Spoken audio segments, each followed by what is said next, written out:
भाई आज का आखिरी ज्ञान तो मैं कार्डियो करते करते दे देता हूँ। जो तुम ये नैटी और नॉट नैटी के चक्कर में पड़े हो भाई, मत पड़ो। तुम्हारी जिंदगी खराब हो जाएगी और तुम बॉडी भी नहीं बना पाओगे। जो तुम जिन इन्फ्लुएंसर्स को तुम लोग ऑनलाइन देख रहे हो, दे आर फेक, 100% फेक। और बहुत कम चांसेस है कि वो रियल हो, बहुत ही कम चांसेस है। और इसी चीजों में बिलीव नहीं करता। अब तुम देखो, घोड़े का घोड़े का मोट है क्या? बोला नहीं चाहिए। घोड़े का थोड़ी है अंदर फॉर्म। तो लाइफ टाइम नेट हो जाओ, इतनी मसल गेन करने का कोई भी करेगा। ये डियोन प्यून, आरसी पारसी, किसने भी, ये तुम्हारे फेवरेट इन्फ्लुएंसर्स है। कोई लाइफ टाइम नेचुरल कुछ नहीं होता भाई। जल्दी बोल। पैक करेगा। भाई जो मर्जी करा ले अपनी। पैक करेगा ना, पैक पैक करेगा ना। हट बैग। आज इसकी फिर फाड़ूंगा। You are dead. अगर तू अपने किसी बॉडी सुनो, अगर तू अपने किसी बॉडी वेट वाले से चैलेंज करे ना, तो बराबरी का चैलेंज होता है। बट मैं सुन सुन लेवरेज की बात नहीं है वो, ठीक है। बट मैं 70 का होके अपने से ज्यादा बॉडी वेट से compete कर रहा हूँ, वो भी नेचुरल होके, तो मेरे लिए तो बहुत बड़ी बात है भाई। तुझे लेवरेज मिलेगी, टेंशन मत ले। तुझे पूरी लेवरेज मिलेगी। आ जा, स्टार्ट करे भाई। पहला पहला सेट होगा 100 किलो की बारबल रोइंग। 100 किलो की बारबल।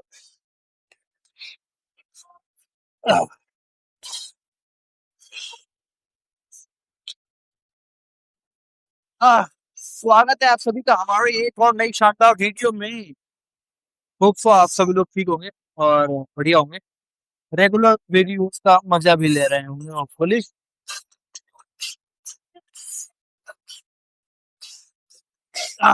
आज का हमारा बैक का वर्कआउट है।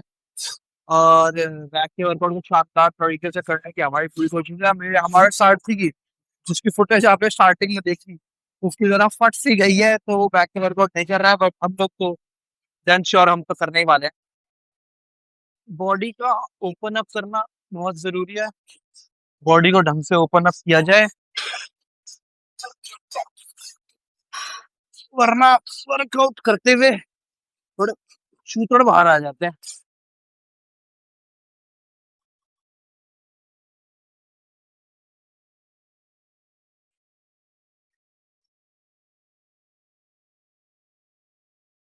सो अब तुम सोच रहे हो कि भाई मैं यहाँ आके क्यों बैठ गया। लेग्स वाले दिन भी यहीं पे और बैक वाले दिन भी। भाई तुम लोगों को अगर नहीं पता है, इस मशीन से सब कुछ कवर कर सकते हो तुम। चेस्ट को छोड़ के शोल्डर्स कवर कर सकते हो, बैक कवर कर सकते हो, लेग्स कवर कर सकते हो। Almost 3 major body parts cover कर सकते हो इस मशीन से। और आज मैं तुम्हें इस मशीन का दिखाने जा रहा हूँ कि इसका इस्तेमाल तुम्हें बैक में कैसे करना है, स्पेशली इन रोइंग एक्सरसाइजेस में। जिस किसी के पास भी ये वाला सेटअप है, ये चेन ले लो। और ये चेन का ऐसा हुक जो है, ये नीचे की तरफ रहना चाहिए। ऐसे जो हैंडल्स तुम्हारे पकड़ने के लिए होने चाहिए। और कुछ नहीं करना, कुछ नहीं करना। ये सीधा जो हुक है वो यहाँ लगेगा। ये हैंडल्स तुम्हारी ग्रिप हो गई। तुम स्टेपिंग लिए, तुमने ये फॉर्म अपनी रोइंग वाली, and it will become your rowing machine. भाई अगर ये नई टिप अच्छी लगी हो और अभी भी फॉलो नहीं कर रहे हो, तो फक ऑफ हो जाएगा। तो मैं गलत ही सोचता हूँ।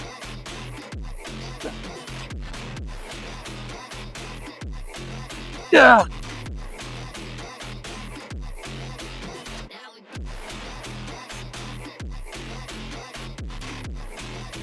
Yeah.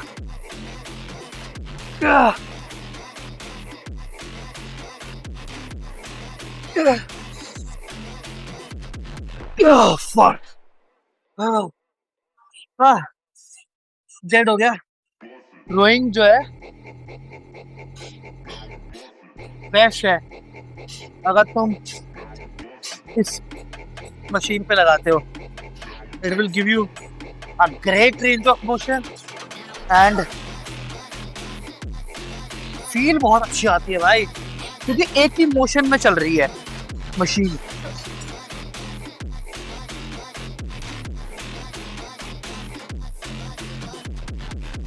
Yeah. Yeah. Yeah. Oh.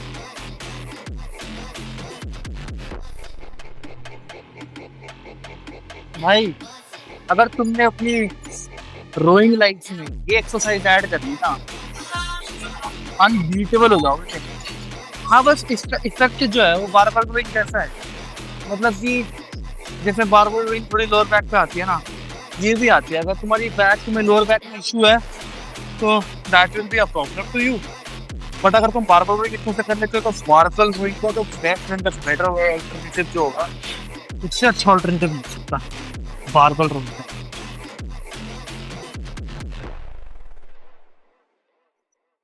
Yeah! Yeah!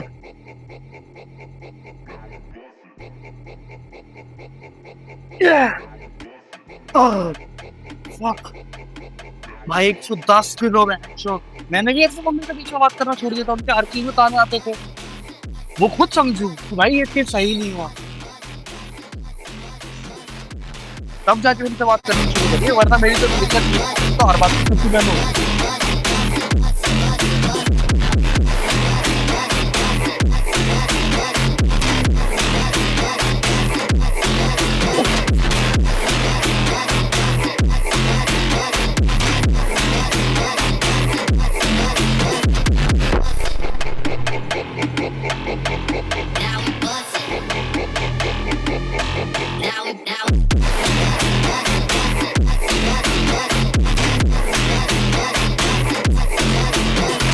सभी की favourite exercise the lateral down.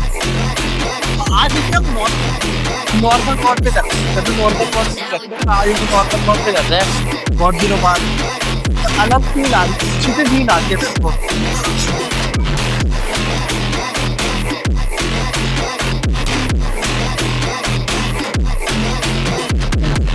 लोड़े की गाठ।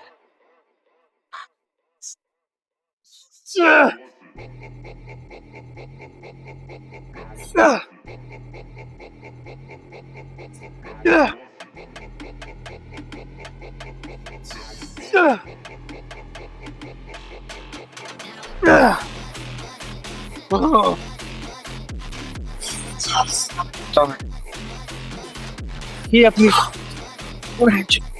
छोटा आदमी करता है, गांठों को दबा दो।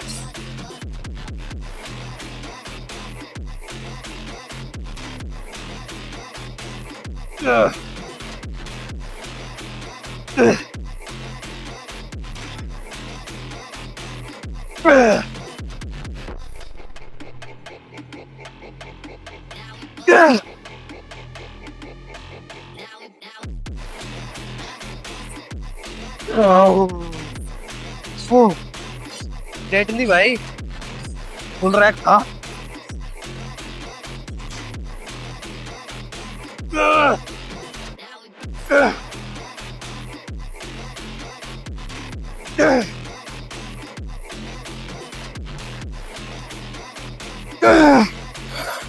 से होगा, बट भाई रोप से होगा। अब इस मशीन पे तुम लोग बैठ के उस वी बार वाली से लगाते हो, रोप लगाते हो, कंट्रैक्शन करते हो, बट उससे हल्का सा बेटर जिन लोगों को आता है, मतलब कुछ लोगों को बहुत ज्यादा अच्छी लगती है, कुछ लोगों को ज्यादा अच्छी लगती है। मेरे को प्रैक्टिकली दोनों सूट करती है, इसलिए मैं ऑल्टरनेटिव पे दोनों करता हूँ। ये देखो आगे बिल्कुल लेके गए, कॉन्ट्रैक्ट,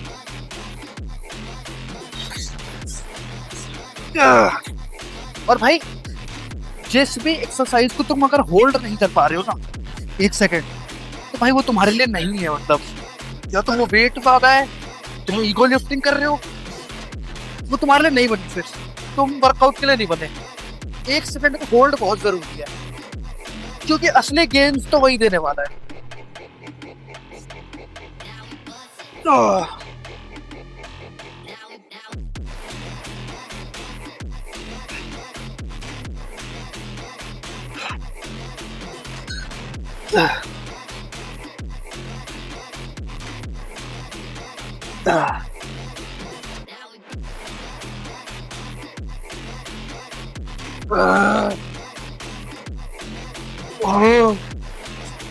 तो ये होता है स्टेरॉइड लेने के बाद, तुम्हारा मसल गिरता है भाई। और अगर तुम स्टेरॉइड्स लेते हो और तुम इस चीज के लिए प्रिपेयर्ड नहीं हो, तो भाई you are not meant for enhanced body building और इनहैंस्ड फिजिक। क्योंकि मैं आज 6 महीने हो गए, मैं अपनी बॉडी को रिकवर कर रहा था, रिहैब कर रहा था, सारे टेस्ट नॉर्मल होने का वेट कर रहा था, और अभी भी सारे टेस्ट ऑलमोस्ट नॉर्मल हो चुके हैं। एक आधी कोलेस्ट्रॉल वोलेस्ट्रॉल ऊपर नीचे है। 6 महीना मैंने अपने आप को कैसे मेंटेन किया है, आई नो। हाँ, मेरी फिजिक कर गई, बॉडी फैट परसेंटेज ऊपर चला गया, बट स्ट्रक्चर को बड़ा किया है, वेट को बढ़ाया है और मसल ऐड ऑन किया है। अब जिस दिन कट करने घुसूंगा उस दिन एक अलग स्ट्रक्चर निकल के आ जाएगा विद इन 2 months। बट इस फेज को, अपनी बॉडी को जाते हुए देखना और फिर वापस आते हुए देखना, इस चीज के लिए आप मेंटली प्रिपेयर्ड होनी चाहिए। वरना भाई यू आर नॉट, वरना भाई तुम बॉडी बिल्डिंग के लिए नहीं बने हो, और that is not a thing for you. तो भाई अपनी फिजिक को गिरते हुए देखने में हालत में रेडी हो तो ही तुम इस गेम के लिए रेडी हो। बट अगर आपको लग रहा हो कि मेरी बॉडी कम हुई है, तो नहीं भाई, I have put on some weight on my self. And जब नेचुरली आप वेट पुट ऑन करते हो तो आपका लगता है मसल लॉस हुआ है, बट इन रियलिटी जब आप फिर इनहैंस्ड होगे और फिर कट में घुसोगे तो you will see the magic. क्योंकि जो मसल आपने पुट ऑन किया होगा स्लोली नेचुरली, वो एक अलग ही चमक देके जाएगा आपको। तो बी रेडी, मेंटली प्रिपेयर्ड रहो। हाँ भाई, अब मैं लाइफ टाइम नैटी हूँ, और अब मैं नैटी कॉम्पिटिशन करूँगा। इसमें चल में वाली बकचोदी काम भाई। लास्ट एक्सरसाइज की चीज एक्सरसाइज है, वो लगाते हैं सिंगल हैंड डबल रोइंग।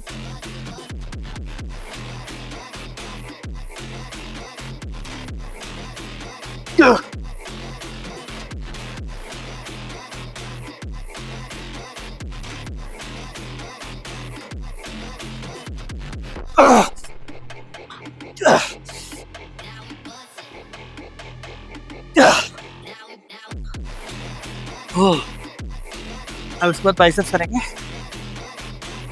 मजा आएगा। एंड एक लोअर बैक की हाई प्रेस नीचे, तो बैक को ऑलमोस्ट वर्कआउट खत्म हो गया। अब हम करेंगे बाइसेप्स। बाइसेप्स के लिए बाइसेप हम वर्कआउट अगेन। अपने आप को लॉक कर रहे हो, लॉक सिंगल हैंड ज़्यादा बेटर रहेगा।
बची है भाई, बची है, अभी बॉडी बहुत बची हुई है, मेंटेन करने आती है।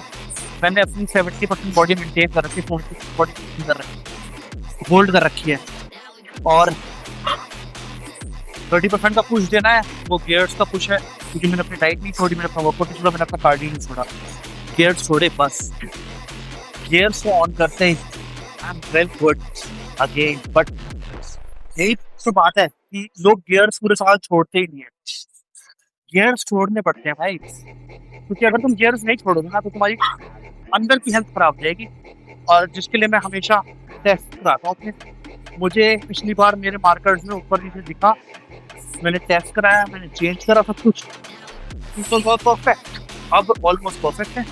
थोड़ा सा रह गया। बाइसेप्स की लास्ट एक्सरसाइज देखो कुछ ना फ्रेम का फर्क होता है। मेरा फ्रेम आप देखो बहुत ही चौड़ा है ऊपर से। मैं नहीं कहूँगा, अभी तो मैं अपने को कहीं लेता ही नहीं, बट कर करके इतना नॉलेज ले कि भाई अच्छा सा साइड में भी मैं करोगे। अभी देखो मैं नेचुरल हूँ, ठीक है, बट अभी भी कुछ बॉडी में ऐसा माल नहीं है। 6 महीनों में सब कुछ निकल जाता है, ठीक है, बट मसल को होल्ड जो करा है ना वो नेचुरल चीजों से होल्ड किया हुआ है भाई। अभी भी मेरा भाई 17 इंच का मिनिमम, ठीक है, और ये जैसे ही मैं इनहैंस लूंगा ना ये 17.5 क्रॉस कर जाएगा। पर अगर मैं सब कुछ ही छोड़ देता, वर्कआउट छोड़ देता, डाइट छोड़ देता, या ऐसा हो जाता कि भाई अब तो माल खत्म हो गया है, अब डाइटिंग छोड़ दो, वर्कआउट कभी कभी कर लो, नहीं भाई, I have followed that strictness in my life. जब मैं मान ले रहा था और जब मैं मान नहीं ले रहा हूँ, मैं 1 घंटा कार्डियो उस टाइम भी कर रहा था, 1 घंटा कार्डियो मैं आज भी कर रहा हूँ, सेम शेड्यूल चल रहा है भाई। 2 टाइम वर्कआउट में उस टाइम भी करता था, 2 टाइम वर्कआउट इस टाइम भी करता था। और जो लोग कहते हैं बॉडी रिकवर की नहीं, भाई तुम्हारी बॉडी है, तुम्हें मेंटली उसे कैसे ट्रेन रखना है तो तुम्हारी बॉडी है। तुम 2 टाइम वर्कआउट करो, तुम 3 टाइम वर्कआउट करो, तुम 1 टाइम वर्कआउट करो, तुम्हारी बॉडी हर तरीके से रिकवर होगी अगर तुम यहाँ से प्रिपेयर्ड हो।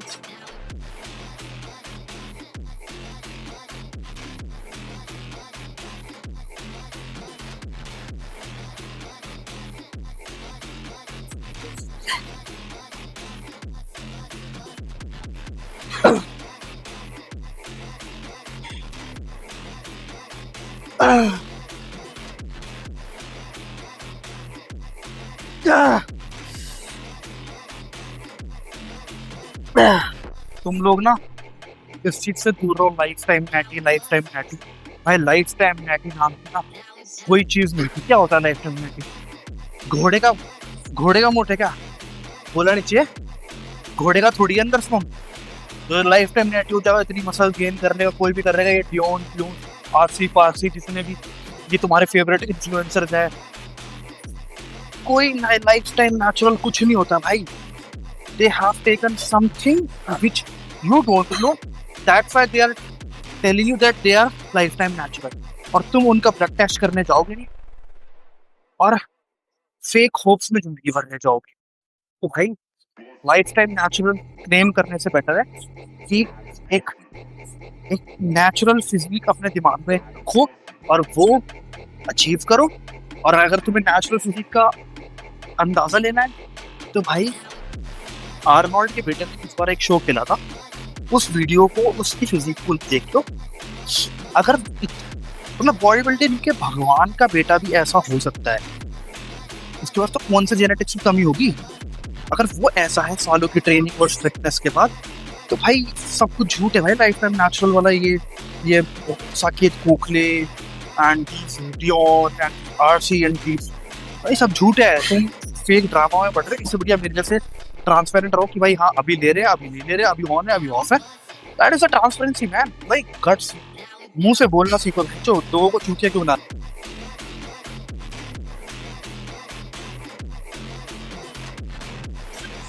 नैटी नैटी नैटी भाई, मैं भी नैटी ही हूँ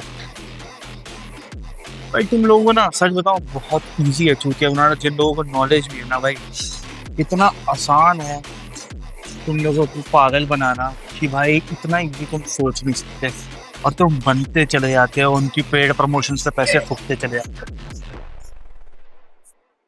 भाई आज का आखिरी ज्ञान तुम्हें कार्डियो करते करते दे देता हूँ। जो तुम ये नैटी और नॉट नैटी के चक्कर में पड़े हो भाई मत पड़ो, तुम्हारी जिंदगी खराब हो जाएगी और तुम बॉडी भी नहीं बना पाओगे। जो तुम जिन इन्फ्लुएंसर्स को तुम लोग ऑनलाइन देख रहे हो, दे आर फेक, 100% फेक, और बहुत कम चांसेस है कि वो रियल हो, बहुत ही कम चांसेस है। और इसी चीज़ों में बिलीव नहीं करता। अब तुम देखो, मैंने पूरा टाइम सेम डाइट करी, सेम सब कुछ किया, माल छोड़ने के बाद बात कर रहा हूँ, same diet, same workout, same सब कुछ, बट तब भी मैं वो बॉडी फैट परसेंटेज मेंटेन नहीं कर पाया। समझ रहे हो आप? फिर इन दी एंड को समझ आया कि भाई ये बॉडी फैट परसेंटेज मेंटेन करना नेचुरली ऑलमोस्ट इम्पॉसिबल है। जो बंदा भाई बहुत जल्दी मोटा हो जाता है, जिसका बॉडी टाइप ही अलग है। तो ये चीज़ दिमाग में लेके चलो। और भाई बहुत सारी चीज़ें होती हैं जैसे कि पेप्टाइड्स, ये तो आजकल मार्केट में पेप्टाइड्स चल रहा है। I know these peptides from last 5-6 years। और भाई ना ये किसी ड्रग टेस्टिंग में पकड़े जाते हैं, बहुत कम चांसेस है कि पकड़े जाए क्योंकि बहुत जल्दी बॉडी से बाहर निकल जाते हैं। जीएच हो गया, फ्रैग हो गया और ऐसे बहुत सारे अदर ये चीज़ें हैं जो लोग यूज़ करते हैं। और भाई मैं तुम्हें बता रहा हूँ, तुम ये सोचोगे ना कि भाई तुमने नेचुरली कोशिश नहीं करी कि भाई I have eaten each and everything to hold that type of muscle, but वो नहीं मेंटेन हो सकती। सब कुछ खाया मैंने, मतलब मेरा टेस्टोस्टेरोन का मैंने टेस्ट करवाया ना, अभी भी 1000 से ऊपर था मेरा टेस्टोस्टेरोन, बट वो मसल में होल्ड ही नहीं कर सकता। तो भाई अपने दिमाग से निकाल दो, नेचुरली फिजिक कुछ कुछ ऐसी दिखती है जो मैक्सिमम पोटेंशियल पे होती है, वो भी माल छोड़ने के बाद। और अब तुम मेरी जर्नी फॉलो करते जा रहे हो तो तुम्हें मेरी जर्नी में दिख जाएगा मैं कहाँ तक पहुंच जाऊंगा विद इन 3-4 मंथ्स, और फिर 2-3 महीने मेंटेन करूंगा, फिर ये डिक्लाइन मोड में आ जाऊंगा। तो ये up and unknown body builder की जर्नी में चलता है। बट मैं जब भी आप देखते हो कि मेरे हर कट से अगला कट बेटर और ह्यूज होता है, तो इसीलिए मैं वर्कआउट नहीं छोड़ता हूँ, अपना कार्डियो नहीं छोड़ता हूँ, अपनी डाइट नहीं छोड़ता, क्योंकि हर बार कुछ डिफरेंट लेके आता हूँ, कुछ बड़ा हो जाता हूँ साइज में। कुछ मिसल अभी मैं 92 किलो का हूँ मान लो, अब मैं कट करूंगा तो मैं 87 पे आके रुक जाऊंगा, 87 किलो तक कट करूंगा, तो मैं पिछले साल से 3 किलो 2 किलो ऊपर हूँगा। तो दैट इज द थिंग भाई, जो तुम्हें अपने दिमाग में लेके चलनी पड़ेगी। तो अपनी गोल्स नेचुरल बनाओ। अगर तुम नेचुरल हो और तुम इनहेंस हो तो भाई तुम बहुत सही लाइन में हो। किसी अच्छे कोच की गाइडेंस में अपने इनहेंस जर्नी को कंटिन्यू रखो। ये नेचुरल और नॉन नॉन नैटी के चक्कर में, नेचुरल नॉन नैटी के चक्कर में मत पड़ो। That is a waste of time. और तुम्हारे इन्फ्लुएंसर्स, भाई इन्फ्लुएंसर्स को भी शर्म आनी चाहिए थोड़ी सी, if you are doing that.